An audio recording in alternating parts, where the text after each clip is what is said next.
vai conversar mais sériozinho. Então, eu vou chamar aqui ao palco Daniel Depones,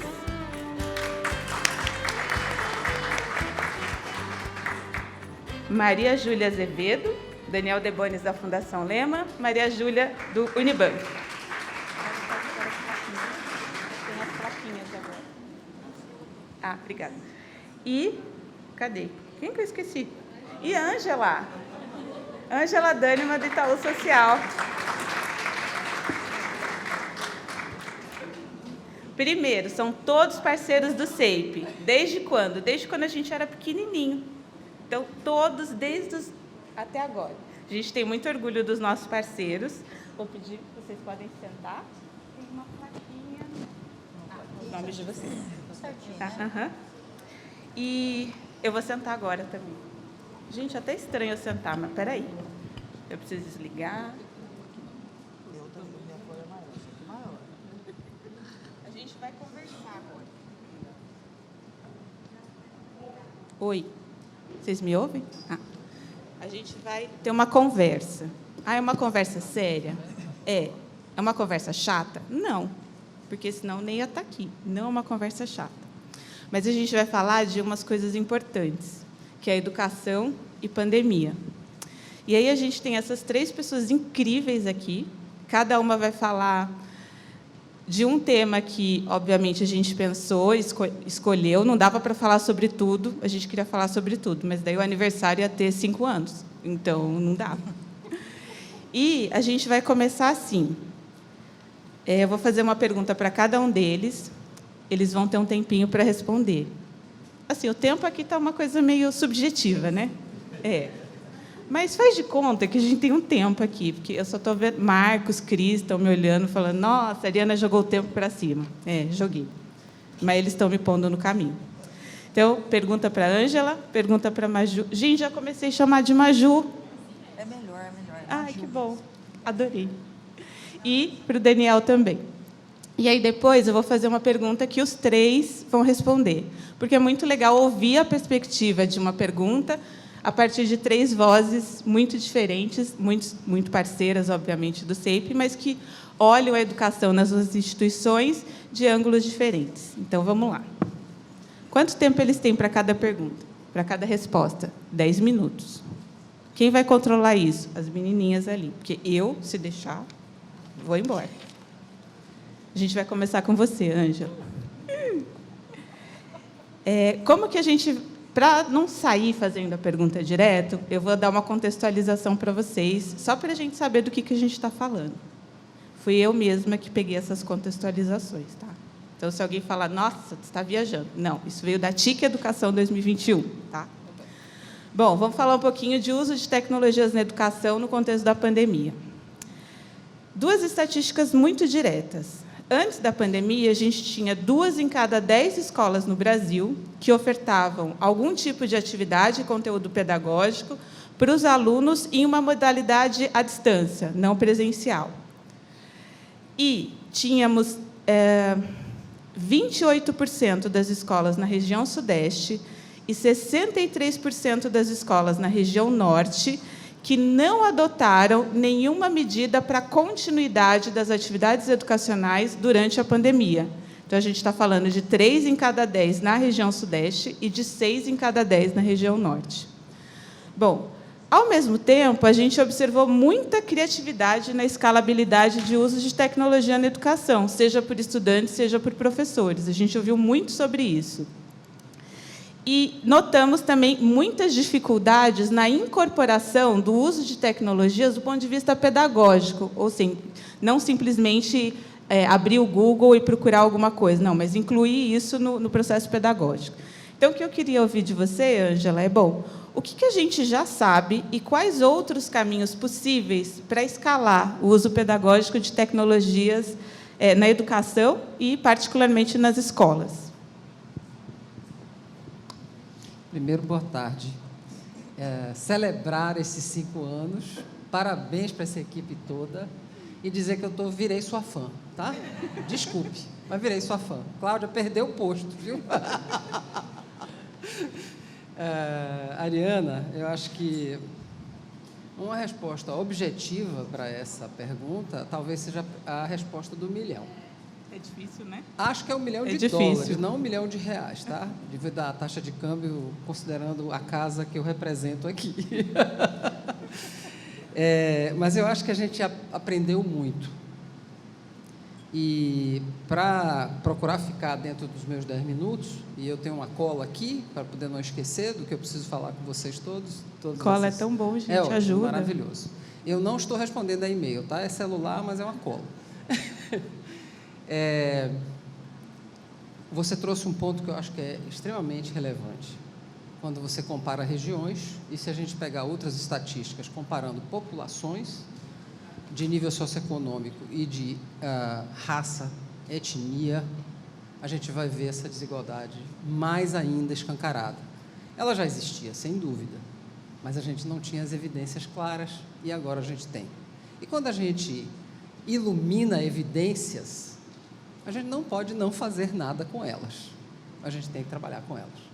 Então, eu acho que o primeiro ponto é um grande sentido de urgência, no sentido de tecnologia, mas sem atropelar a implementação adequada, com monitoramento adequado, para dar conta dessas desigualdades. Eu acho que esse é o primeiro ponto na conversa. E quando eu falo isso, já temos hoje como fazer isso.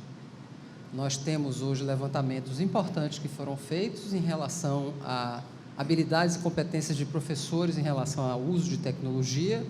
Nós temos levantamentos e mapeamentos importantes em relação à infraestrutura de conectividade nas escolas brasileiras.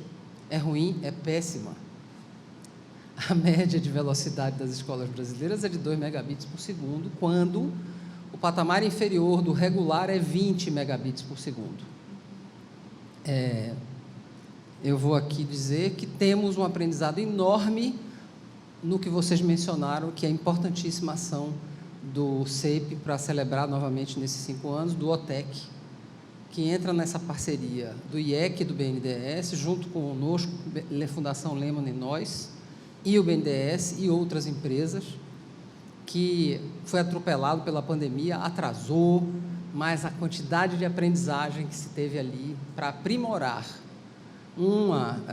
vamos dizer assim, uma política que ainda não estava 100% aprovada e que agora já está, e que ainda precisa de mais aprimoramento, que é a PIEC, do MEC. É a política, né? Isso. E também iluminar uma nova entidade de conectividade das escolas, que foi criada recentemente, né, que reúne os ministérios. Então, é no mesmo sentido do que vocês do CEIP fazem, ou seja, levanta as evidências, pilota, aprende e depois aplica para a escalabilidade. Falando de escalabilidade, a resposta principal eu acho que é essa: não perder aquilo que já foi feito e aprendido, trabalhar sobre isso, porque sobre o zero ninguém faz nada, tem que ter um degrau para subir. O segundo ponto, que eu acho que é muito relevante com base na evidência global, é necessário haver uma coordenação nacional do esforço de conectividade para a educação. O Sistema Nacional pode ajudar nisso, sem dúvida, ainda não aprovado, mas que precisa ser aprovado, mas ainda teremos o esforço de entender como será implementado, né? E isso vai depender muito fortemente dos estados e municípios, das 200 subnacionais. Mas, voltando para a coordenação, essa política ela já tem hoje uma visão multidimensional, ela tem 4 pezinhos, um dos quais ela evoluiu super rápido na iniciativa, que foi a visão. Um outro da formação e dos recursos educacionais digitais também foi evoluindo, a infraestrutura demorou. Por quê?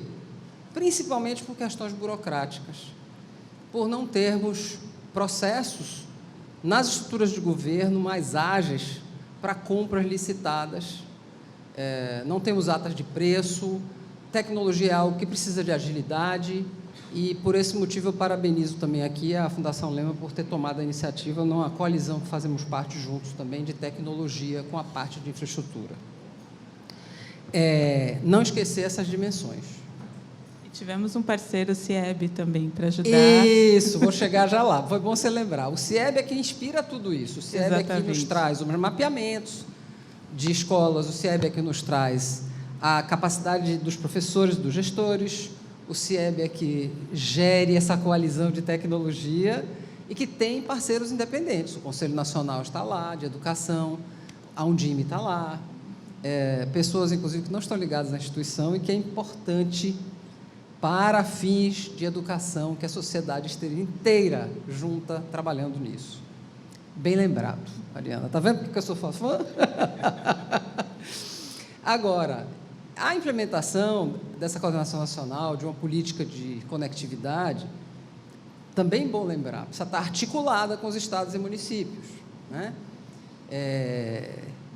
Tudo isso que eu estou falando, Maria Helena olha, ela ri assim, como que se fosse fácil, né, Maria Helena? E assim, volto, etapas de viabilidade para começar e uma outra etapa de aprimoramento para continuar, que nem na base nacional, cadê a Alice? Está onde, ó? Começa com uma etapa que viabiliza, depois aprimora, né? Não adianta fazer a base num dia, no dia seguinte tem que revisá-la inteira. Tem que viabilizar e depois começar a revisar. Aliás, como a gente aprende na escola, né? Vai aprimorando aos poucos. E a política para uso adequado dos recursos que já estão disponibilizados, são mais de 10 bilhões na mesa hoje, e que ainda não temos. Então, ainda não temos como, vamos dizer assim, implementar os recursos. Estou falando do FUST, que existe há mais de 22 anos, estou falando dos projetos de lei aprovados, também estão aí, considerando diagnósticos já realizados, eu já mencionei aqui, o mapa de conectividade, o guia do TEC, só algumas coisas assim, e a iniciativa Educação Conectada com o OTEC, que está nos dando este privilégio de monitorar. País que não sabe monitorar, não sabe se fez, não sabe se não fez, se fez bem feito, se fez mal feito, como foi, né? A gente está sabendo. Já passei do... claro, opa! Já passei do meu tempo? Não, vou ser mais rápido aqui. E eu vou para o tema, olha aí, 1 minuto, eu vou para o tema que para nós, Itaú Social, é muito relevante, que é a formação de professores e gestores, não só de escolas, mas das secretarias. Então, eu lembro que é importante formar, primeiro, quem vai formar eles. A gente não tem capacidade instalada para formar nesses temas. Então, vamos formar quem forma. E aí formar. Isso tem que ser tudo feito rápido. Olha a urgência. Então, eu destaco alguns temas que são bem... você pode dizer assim, você está sendo generalista. Não. É a base para isso ficar bem enraizado. Pensamento computacional. É isso que precisa começar. Número 1. Espaços abertos de inovação nas escolas, contemplando professor como autor e como mediador do protagonismo de adolescentes e jovens. Metodologias ativas, que é uma coisa que nós falamos comumente, eu também, mas a maior parte dos professores não sabe o que são. Portanto, tem que ter exemplo de aplicação. Laboratório para testar. A gente vai ter um episódio de podcast só beleza. Falando disso. E não esquecer uma coisa que parece que não tem nada a ver com tecnologia, mas tem tudo a ver com educação, pensamento avaliativo. Quando Cláudia senta com os secretários e faz o grupo de low-tech, é isso que ela está fazendo. Refletir sobre as evidências. Por que funciona aqui? Como é que você foi lá fazer? É isso.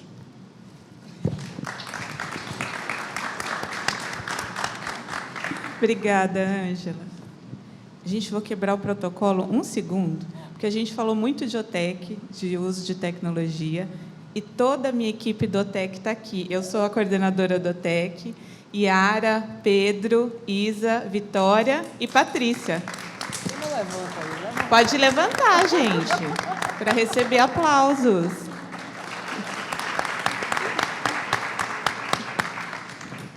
São eles responsáveis de monitorar, avaliar tudinho, tudinho. Agora vamos para a Maju. Gente, esse nome, eu estou apaixonada por esse nome. Ai, estou tão feliz. Ele ficou famoso com a Maju Coutinho. Ficou um nome famoso. Então, só tem pessoas lindas com esse nome. Muito obrigado. Adoro. Depois de você falar, eu me senti uma pessoa incrível. Não faz parte do meu autoconceito, mas eu vou incluir agora, ser uma pessoa incrível. Por favor. Agora a gente vai falar de uma coisa difícil, mas que o Instituto Unibanco acompanha há muito tempo, que é evasão escolar e desigualdade. duas estatísticas que vieram do Anuário do Todos pela Educação, já contemplando o primeiro ano da pandemia 2020. 7 em cada 10 jovens de 15 a 17 anos dos lares mais pobres frequentavam a escola na etapa adequada. Entre os mais ricos, a gente está falando de 9 em cada 10. Quando a gente olha a desigualdade racial, esses percentuais são muito, muito parecidos. Quando a gente olha sobre conclusão, em média, 78,5% de jovens pretos e pardos com 16 anos concluíram o ensino fundamental. Esse percentual chega a 87% entre os jovens brancos e a 97% entre os 25% mais ricos. Então, Maju, vou perguntar para você. Bom, a pandemia escancarou outra coisa, entre muitas coisas, ela escancarou para a gente um distanciamento do estudante da escola, que vai contribuir para a evasão, e que está relacionado tanto a questões socioeconômicas que exigiram que esses jovens saíssem da escola e entrassem precocemente no mercado de trabalho, quanto um próprio distanciamento do que a escola significa para ele. Bom, para além de medidas de busca ativa, que é o que a gente tem ouvido bastante nos últimos meses, que outras alternativas os gestores têm para conseguir, eu não vou falar nem tentar, conseguir, atrair e reter esses jovens na escola, mas, principalmente, os mais vulneráveis? Legal. Bom, muito boa tarde. É realmente uma honra e uma alegria estar aqui. Queria agradecer a Cláudia e dizer para vocês que a gente também, no Instituto, usufrui, certo, da Cláudia, porque a Cláudia também nos orienta, porque ela faz parte do nosso conselho, da nossa governança, certo? Então, tem um conjunto de coisas aqui do CEIP, certo, que a gente também foi influenciado por ela. Então, isso eu queria deixar declarado.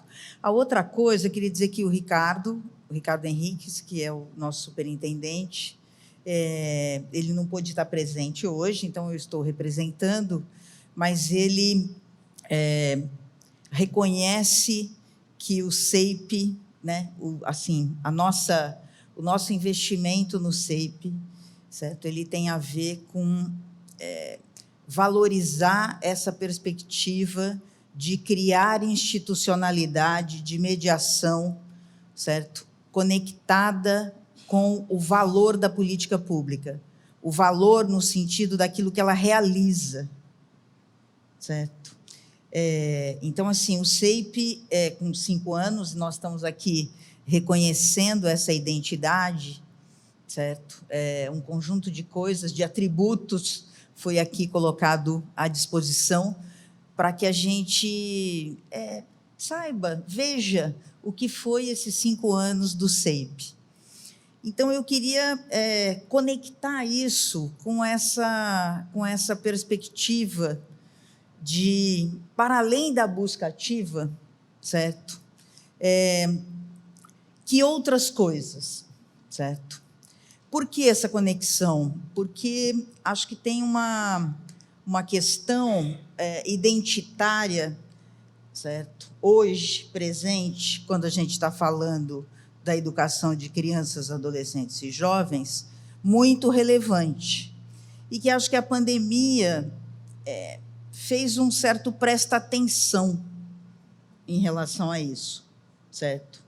Não coincidentemente, né, não é uma simples coincidência que o percentual,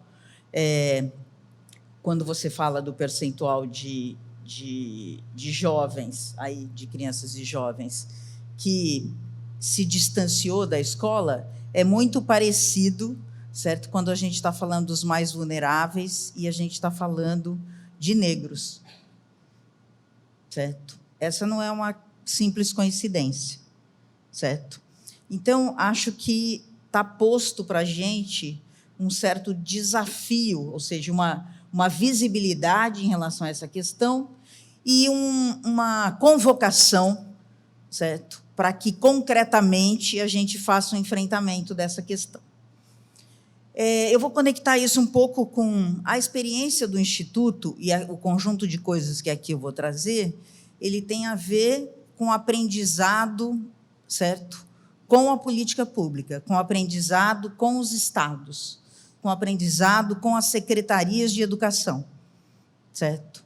Nós trabalhamos com 5 secretarias estaduais de educação, certo?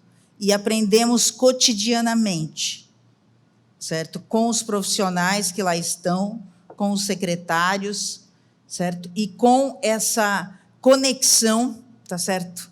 Entre a atuação, as diretrizes da política e como ela é operada, certo? Nas regionais e nas escolas. Acho que a perspectiva da busca ativa, certo? Ela é uma metodologia, tem um desenho e tal, mas o que a gente viu acontecer, certo? Foi nesse nome polissêmico, busca ativa, certo? Se criarem muitas ações, certo? Muitas ações de mobilização, muitas ações de comunicação, muitas ações de diálogos com as famílias, ações de comunicação, desde mensagens, cartas escritas por professores, por diretores, visitas a famílias, visitas aos estudantes, buchicheiro, certo? Falando de matemática e língua portuguesa, certo? Como uma convocação. Buchicheiro é uma palavra paulista, né, do interior, tal. Não sei como que fala aqui, mas é assim, carro de som na rua, certo? Com o professor falando de língua portuguesa, certo? E falando de matemática, falando de ciências, tal. Então, ou seja, dentro desse nome busca ativa se criou, certo? Muitas estratégias, certo? Acho que, então, estratégias para que se conectasse, certo, os estudantes, ou gerasse essa atração, né? Dialogando com a pergunta. Atração. Já estou indo, vou gastar 1 minuto a mais, tá? Mas, por favor. Certo? Mas para... eu não sou a Cláudia, mas eu vou dar uma folgada aqui, tá? Tudo bem? É o seguinte... Adoro. Acho que a outra coisa é a perspectiva de retenção, né? O que a gente viu foram os profissionais, as equipes, olhando para a leitura que tinham do campo problemático, ou seja, por que mesmo que o estudante está com dificuldade, certo? Para que, portanto, face a essa leitura, se desenhassem ações para que ele se mantivesse, certo? Acho que o reconhecimento, ele não foi 100%, mas o reconhecimento de que o não aprendizado, certo, é um dos determinantes para que o estudante deixe a escola e não retorne, certo? Acho que esse reconhecimento, porque a gente já sabia que era porque tinham questões de trabalho, isso estava colocado antes da pandemia. Do meu ponto de vista, o que a gente viu de reflexão nas equipes, certo, das secretarias, das regionais e de escolas, foi o reconhecimento de que era necessário não só uma perspectiva de acolhimento com o estudante, mas de cuidado em relação a gerar uma perspectiva de que ele aprendesse, de que é a percepção de estar aprendendo que faz a gente continuar na escola, né? Então, acho que, do meu ponto de vista, a história... Muito bem, a gente criou o Bolsa Auxílio em São Paulo, em Goiás, certo? Para os jovens, de forma generalizada, para todos do ensino médio, ou para aqueles que estão numa situação de vulnerabilidade, com variações em relação a isso. Por quê? Pelo reconhecimento de que havia uma convocação, tá certo, para o trabalho, para a geração de alguma renda, certo, para enfrentar a situação de empobrecimento global, certo? Né? Assim, os pobres desse país ficaram mais pobres. Certo? Então, portanto, a convocação para os jovens gerarem alguma renda, certo? Ela fica muito intensa. Então, a Bolsa Auxílio, para garantir o ensino médio, certo? Ela enfrenta um dos fatores, certo, que gera a saída e o não retorno para a escola. Mas ela não resolve todos, porque se o jovem não tiver espaço de participação, não tiver reconhecimento identitário, certo? E não tiver a medida de que ele está aprendendo e de que aquilo que ele aprende ali, certo, tem função na vida dele, certo? Serve para ele poder projetar a vida dele, também não adianta, certo? Porque um valor financeiro não sustenta a permanência. Então, acho que foi isso que a gente aprendeu, certo, com as equipes das secretarias, certo, de 5 estados, de lugares, de regiões diferentes do país. Obrigada.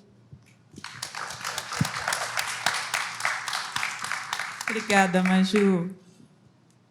Adorei sua resposta. Muito obrigado. Eu vou ouvi-la de novo várias vezes. Tá bom. Agora vamos para o Daniel. Gente, eu sou, assim, Fundação Lema, já estou com eles há um tempão. O Daniel nem sabe. Mas quando eu estava fazendo dissertação de mestrado, faz tempo. Depois tese de doutorado, faz tempo. Ai, você é novinha? Sou não, gente. Já passei dos 40 em muitos. Ai, nem parece. Vamos lá. Vamos falar de professor.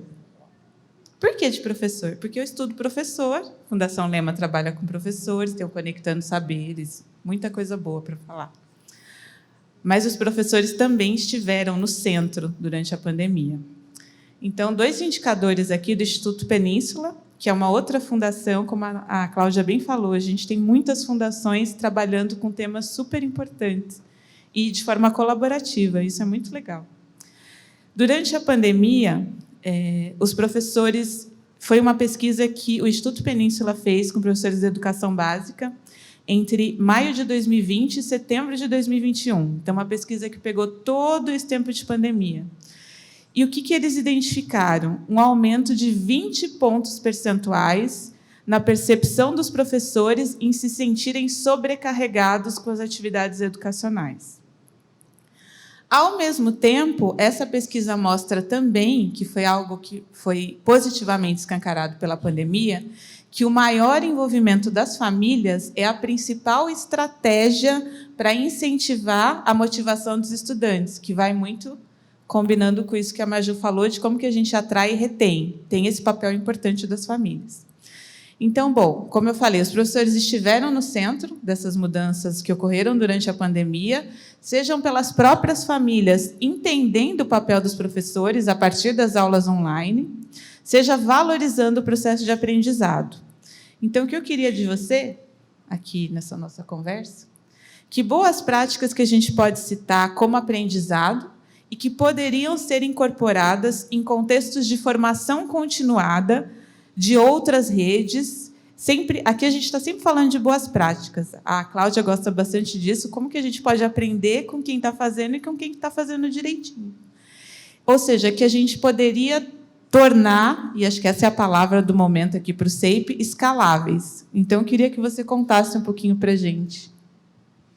Ótimo, muito obrigado. Eu queria primeiro começar agradecendo a oportunidade primeiro de estar no Rio de Janeiro. Será que é a TV aqui? Se eu virar um pouco aqui, vai melhorar.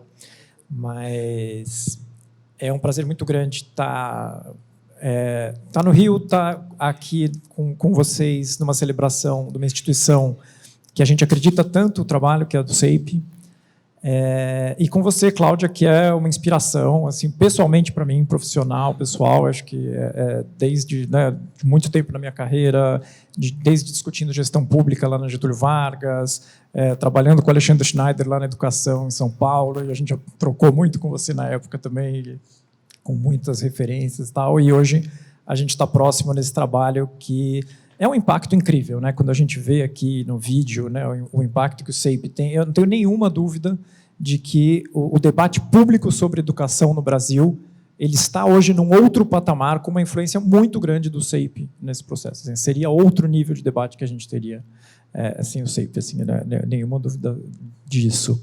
E aí, voltando ao nosso tema, super simples de responder, que é como a gente trabalha com os professores. Pergunta Né? fácil Claro, claro, exatamente.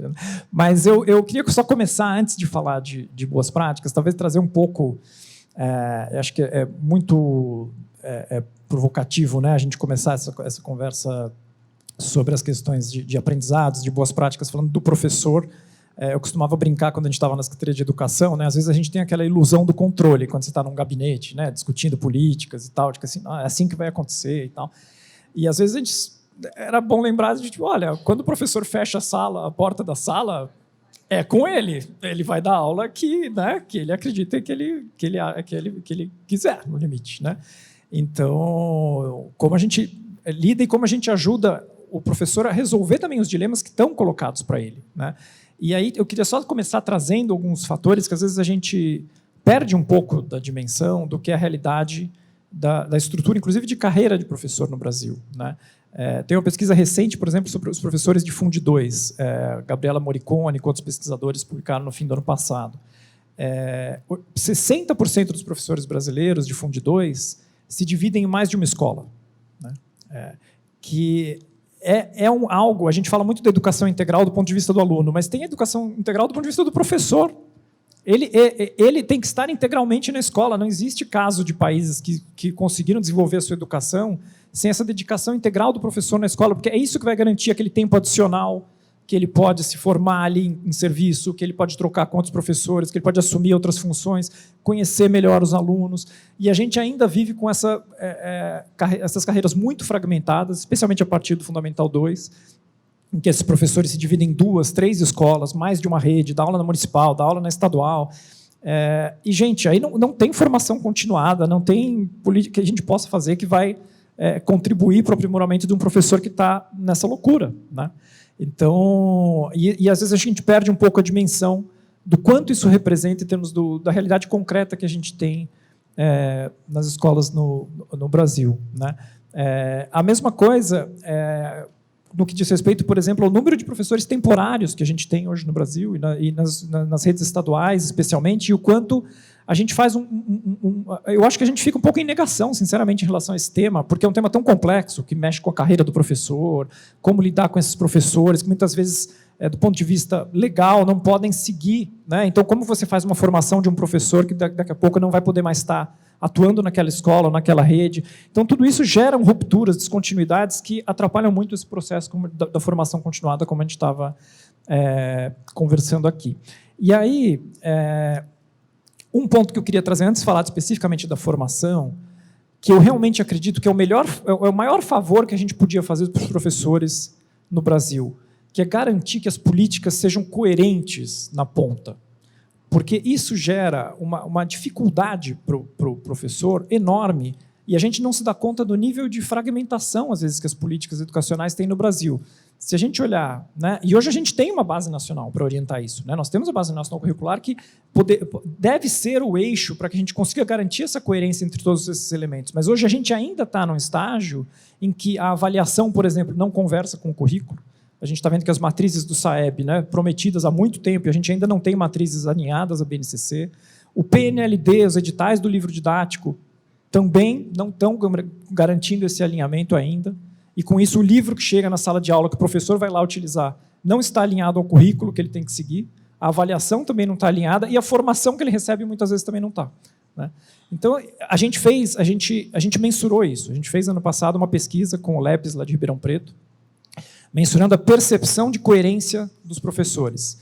E a gente usou como referência, não porque a gente queira usar sempre o caso de Sobral e tal, mas no caso específico dessa pesquisa, o LEPES tinha dados de Sobral em relação a essa percepção, então a gente comparou a amostra nacional com uma amostra de professores de Sobral, lá no Ceará, que é um caso em que a gente entendia que havia avançado nesse sentido das políticas estarem muito alinhadas. E a diferença, como previsto, né, ela é abissal, né? A percepção dos professores é, de fato, o que chega na minha mão não é coerente, as coisas não se conectam, né? E aí é um desafio, ele fica 2, 3 vezes maior, o desafio do professor, quando a gente não garante isso na ponta. Então, dito isso, o que eu acho que dá para a gente trazer em termos de caminhos que a gente poderia explorar, né? E acho que esse tema da formação continuada é um tema que, sinceramente, a gente ainda sabe muito menos do que a gente deveria, né, em relação ao que funciona, as possíveis estratégias, as possíveis alternativas. E, nesse sentido, a pandemia talvez tenha sido uma oportunidade da gente poder trazer um pouco a dimensão, por exemplo, do que online pode funcionar, do que pode ser um uso produtivo da tecnologia, e não aquela ideia de ficar despejando os dispositivos e os gadgets na escola que a gente fez por tanto tempo, né, de achar que era essa a questão. Já tivemos, né, um laptop por aluno, já tivemos tanta coisa aí nessa discussão tecnológica. Eu acho que a pandemia talvez nos levou a um patamar diferente em termos de entender melhor como lidar com os professores e com essa dimensão da formação. Mas eu realmente acho, e a gente tem boas referências, se a gente olhar, a Carlos Chagas tem um estudo, por exemplo, sobre características de boas formações, né? Então, assim, metodologias ativas, uma duração suficiente, não coisas de curtíssimo prazo, coerente com o currículo, com a participação dos professores, tudo isso é muito importante. Mas eu sinto, às vezes, que o elemento que mais falta, quando a gente fala de formação continuada, é a pergunta anterior, que é assim, a formação continuada para quê? Porque, às vezes, parece que a formação continuada é uma coisa só e que, por si só, ajudaria a resolver os problemas. E no fundo, e aí eu conecto com a questão da coerência que a gente estava comentando, a formação ela deveria ser muito dirigida a resolver problemas concretos que aquela rede, ou aquele professor, ou aquela escola tem, né? Eu me lembro na Prefeitura de São Paulo, quando a gente estava olhando para as avaliações com a equipe pedagógica, e eles nos trouxeram, olha, a gente tem um problema em geometria. Os professores, o desempenho dos alunos é muito abaixo do que a gente esperaria em geometria em relação às outras dimensões da matemática. Os professores não estão, por alguma razão, isso não está chegando. E aí, a partir daí, a gente estruturou um diagnóstico e uma formação específica para esse conteúdo, né? Então, esse é um exemplo, enfim, bobo até, mas assim, às vezes a gente perde essa dimensão e a gente discute um pouco o que é a formação de qualidade e tal, mas, no fundo, a pergunta mais importante é: você está formando para quê? É o professor alfabetizador que, de repente, precisa se atualizar na sua técnica de sala de aula? É uma formação para lidar com as questões socioemocionais que estão aparecendo na pandemia, e isso tem um diagnóstico mostrando... Enfim, como conectar a formação com o que vem da avaliação, com o que vem dos diagnósticos que são feitos com as escolas, com os professores, porque aí você consegue, sabendo qual é a pergunta que você quer responder, inclusive saber se essa formação deu certo ou não. Porque essa é a pergunta, e a gente está fazendo, junto com o Movimento Profissão Docente, um diagnóstico de capacidades institucionais de formação continuada. E o que mais aparece é a dificuldade de ter essa mensuração, porque, no fundo, você não fez essa pergunta inicial. Essa formação era para quê? Então, como eu vou avaliar o sucesso se eu não sei bem por quê? É porque surgiu, tem uma percepção que talvez os professores, né, precisam disso, ou o gestor acredita nisso, ou os professores apresentaram uma demanda X, enfim. Mas, se a gente não tiver um planejamento estruturado do que a gente quer levar em termos dessas competências, dessa formação, para atender necessidades específicas das redes, das escolas, dos professores, eu acho que fica difícil da gente até avaliar o que é feito. Então, talvez como uma reflexão mais geral, esse é o meu comentário. Não sei se eu respondi exatamente. Obrigada, Daniel. Obrigada. Bom, a gente vai mudar um pouquinho agora.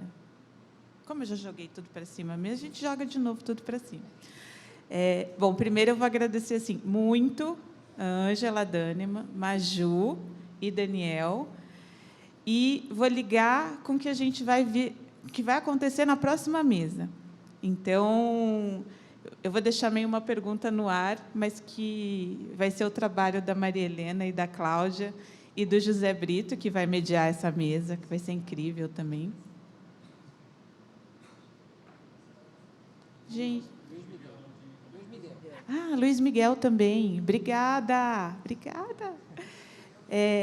A gente trouxe aqui só um gostinho de assim, alguns temas e alguns problemas, algumas questões que surgiram na pandemia, olhando para o professor, olhando para o uso de tecnologias e olhando para a questão da evasão escolar. Só que tem uma questão importante, que já existiam questões estruturais das redes educacionais antes da pandemia. Então, essa mesa que a gente vai ter agora, a gente vai ter uma outra conversa, mas agora uma conversa entre duas mulheres incríveis também. Mais o Luiz Miguel. Gente, eu já estou confusa aqui. Mas elas estão me ajudando. 2 mulheres mais o Luiz Miguel. Uma mesa incrível, que vai falar para a gente, bom, a gente já tinha todos esses problemas, e agora? Como que a gente lida? Maria Helena vai até levantar e ir embora, né, Maria Helena? Porque não vai dar. Mas como que a gente pensa em tudo isso, ou seja, para essa educação que já acumulou tantos problemas da pandemia e que já trazia problemas antes da pandemia? Então, uma salva de palmas para os 3 que estão aqui. Obrigada.